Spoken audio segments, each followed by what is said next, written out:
All right, what is up? Welcome back. My name is Mason Dupree. Again, these are sort of a video log as I'm building my own business, and I'm currently going through kind of reshaping what that model and offer is. And I've actually started moving in a direction, which is exciting, and then working for a full-time marketing agency elsewhere. Now, if you guys are familiar with kind of what I've been doing, I ran an SMMA for the last year and a half. I was actually trying to serve real estate agents and things like that. And I made a lot of really interesting discoveries.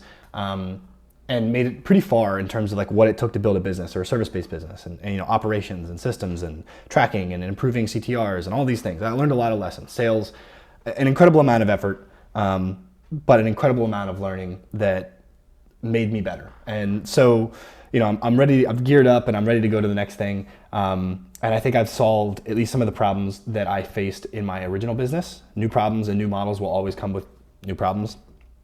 But what I wanted to talk about was sort of that process of discovery. And I've harped on this a lot on the channel, but I really want to talk about it again because I think it's really important that many people figure this out because it's kind of the future and it's integrating or communicating and, you know, adapting AI into your workflow. And AI is a really big buzzword. And there's a lot of people who talk about like micro learning on Twitter or, you know, LLMs doing this and that, or there's a lot of buzzwords around AI. But I think what it's really good at is that it gives you a wide scope of opportunity to choose multiple options, not just one path to getting to solving a problem. Because, you know, as humans, we're only limited by the experiences we've had, whereas LLMs, you know, or you know, Grok or ChatGPT, they are limited by the experiences they've had, and they have had significantly more. And they are probably 80 to 90% proficient and are getting even more so, you know, 98% are, you know, proficient in all kinds of topics. And, you know, the reason this has kind of come about is because Grok 3 just came out, which is Twitter's or X's AI, and I would say now it was kind of trash a little while ago, but they just released Grok 3 like Monday, and I started playing around with it, and it is on par with ChatGPT at the moment. ChatGPT may be working on something, you know, that's coming out in the next 2-3 weeks that would then, you know, show that they're still way ahead. I don't know. I have both at the moment, but you know, Grok has this new feature called Deep Search, and you can, I mean, it's seriously accurate when it comes to digging through content online to then understand. Like if you're working with an API, APIs have documentation, basically like, here's how to communicate with our API and request, you know, examples and all this stuff. If the LLM can actually process those API documentation, it will make the accuracy of its first attempt writing a script far more accurate. And that is only going to become more of the case. And I know that's a bit of a technical sentence, but like it all started with like me having a problem and trying to find a solution, and it suggested solutions. Turned out it wasn't necessarily the fastest solution, but it was one solution, and that opened up the realm of opportunity to ask the right questions to get more solutions. And so I beg you, like if you're new and you're trying to build a business and you're not really sure where to go, open ChatGPT or open Grok, pay for one of them. They are very worth it.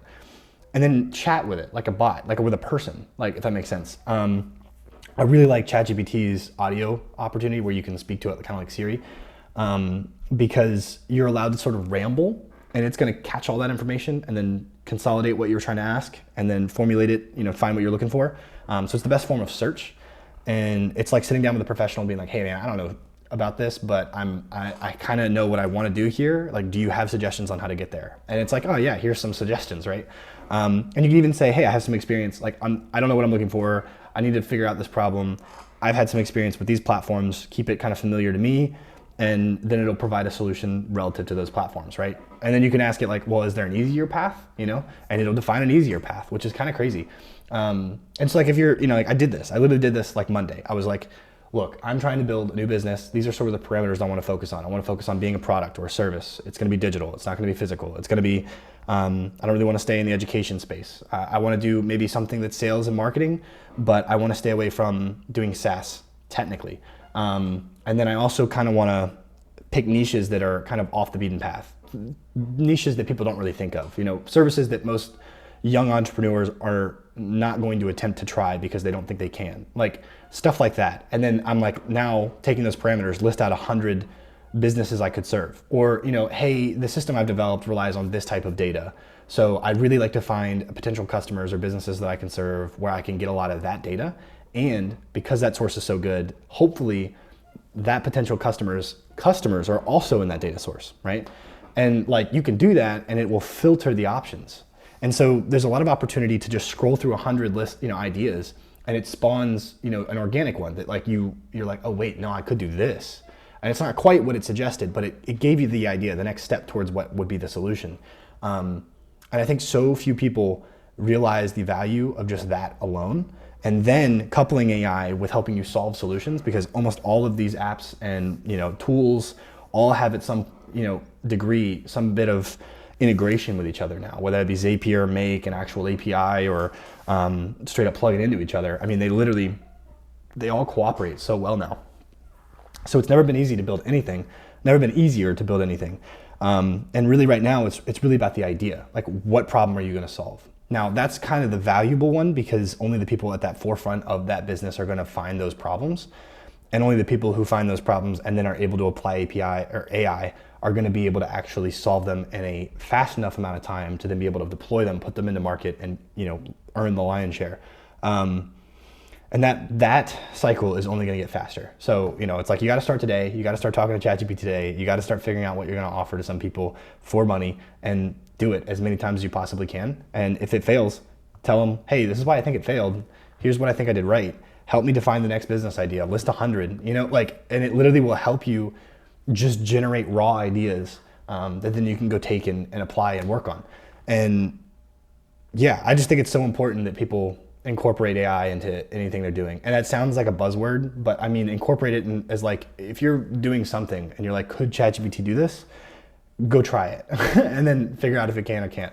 Because I can guarantee you it can in some way solve the problem. What's really cool about LLMs is that, language models like ChatGPT or Grok, where you can talk with it, is that yes, it's good for grammar, or, rewriting an email or making it sound more happy or sad or whatever. Like you could do all that.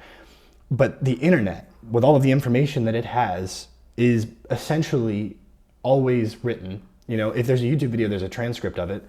If there's a website based, that logs all kinds of information about it, it's there, right? And so, like before, it's like, what business idea should I start these days? Well, I'll go to YouTube and I'll go look at, new business ideas in 2025, which are obviously just videos trying to get engagement off of new searches, right? And they'll talk about, 5 businesses that everyone else is also listening about, and everyone else will go jump in that pool, and everyone else will fail, right?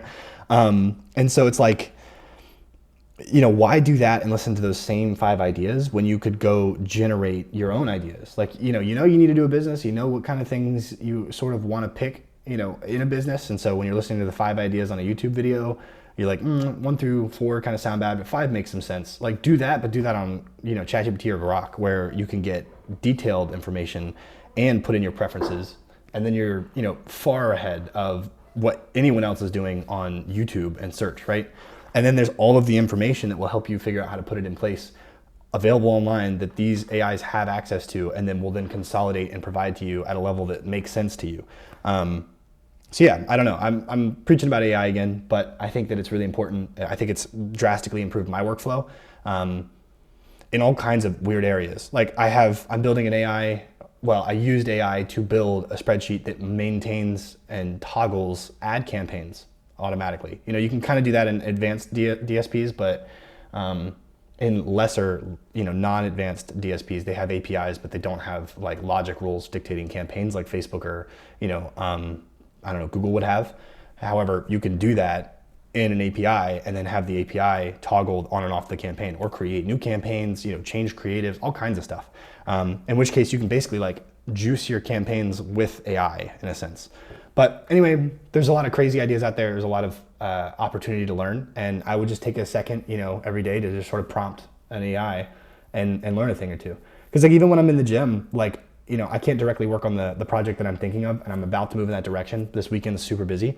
But like for an example, like in between reps in the gym, I've got to take a break. I'm gonna get on Twitter. I open ChatGPT or Grok, right? And I'll just literally ask it like, hey, I anticipate that this thing that I'm gonna work on and what I'm trying to do, I might run into a problem here. What are the solutions to that? Or what are the easy solutions? Is there anything I need to really be aware of going into it, so that I could literally sit down at my computer and have that in my mind going into it, as opposed to having to discover that while sitting at the computer, right? And I can learn, an answer, and I carry that with me when I go into the next deep work session, when I start to actually work on that project. So there's so many little opportunities to learn, and I promise you, like, I know it's cringy. Some people on Twitter talk about it like being addicted to learning.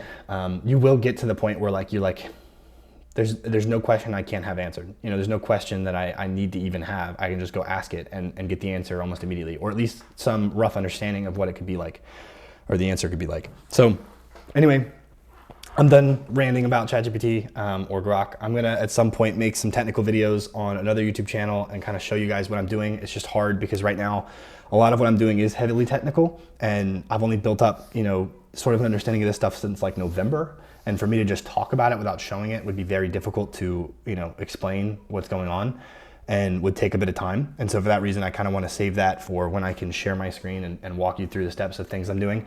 But I appreciate you guys watching. If you guys have any questions about marketing or APIs or all kinds of stuff like that, you know, please let me know. I'd be happy to answer them. And yeah, you know, I wish you guys the best of luck. And you know, if you're starting a new business, let me know. I'd love to, you know, help you out any way I can. All right. Thanks, guys.